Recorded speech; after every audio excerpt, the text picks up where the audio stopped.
Hi friends, നമ്മളിന്നൊരു healthy ആയിട്ടുള്ള mutton ബോട്ടി കറിയാണ് തയ്യാറാക്കുന്നത്. ആദ്യം നമുക്കതൊന്ന് ക്ലീൻ ചെയ്തെടുക്കണം. ക്ലീൻ ചെയ്യാൻ വേണ്ടി നമ്മൾ തിളപ്പിച്ച വെള്ളമാണ് ഉപയോഗിക്കുന്നത്. അതിലോട്ട് നമ്മൾ ആ ബോട്ടി ഒന്ന് ഇട്ട് കൊടുത്തിട്ട് അതേ ചൂടിൽ തന്നെ ഇതുപോലെ ഒന്ന് വരണ്ടിയെടുക്കാം. അപ്പോൾ നമുക്ക് പെട്ടെന്ന് അതിൻ്റെ അഴുക്ക് കളയാൻ പറ്റും.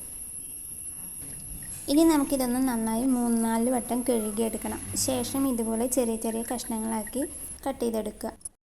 ബോട്ടിയിൽ നിന്ന് എടുത്ത നെയ്യ് നമ്മൾ നേരത്തെ തന്നെ ഉരുക്കിയെടുത്തിട്ടുണ്ടായിരുന്നു. ആ കുക്കറിൽ വെച്ച് തന്നെയാണ് നമ്മളിത് തയ്യാറാക്കുന്നത്. അതുകൊണ്ട് നമുക്ക് അധികം എണ്ണയൊന്നും ഒഴിക്കേണ്ടി വന്നില്ല. 1 ടീസ്പൂൺ വെളിച്ചെണ്ണ, കഴുകി വെച്ച ബോട്ടി, ആവശ്യത്തിന് വെള്ളം, 1/4 ടീസ്പൂൺ മഞ്ഞൾപ്പൊടി, 1 ടീസ്പൂൺ കുരുമുളക് പൊടി, ഒരു നുള്ള് ഗരം മസാല കൂടി ചേർത്ത് ഒരു 4 വിസിൽ അടിച്ചെടുക്കുക. ഇനി നമുക്കിതിലേക്ക് വേണ്ട മസാലക്കൂട്ട് റെഡിയാക്കാം. അതിനുവേണ്ടി 20 ചെറിയുള്ളി തൊലി കളഞ്ഞത്, ഒരു കഷ്ണം ഇഞ്ചി ചതച്ച് വെച്ചിട്ടുണ്ട്. ഇനി നമുക്ക് 1 ടേബിൾ സ്പൂൺ വെളിച്ചെണ്ണ വെച്ച് ചെറുതായി കട്ട് ചെയ്ത് വെച്ച 4 വെളുത്തുള്ളിയും ചെറുള്ളിയും ചേർക്കാം. ഒപ്പം തന്നെ ഒരു സവാള ചെറുതായി അരിഞ്ഞത് കൂടി ചേർക്കുന്നുണ്ട്. 2 മിനിറ്റ് ചെറിയ ഫ്ലെയിം വെച്ച് ഇതൊന്ന് ഇളക്കിയെടുക്കാം. ഇതിലോട്ട് നമുക്ക് ഒരു തക്കാളി ചെറുതായി അരിഞ്ഞത്, 2 പച്ചമുളക്, ആവശ്യത്തിന് കറിവേപ്പിലയും ചെറിയുള്ളിയും ഇഞ്ചിയും ചതച്ചത് കൂടി ചേർക്കാം.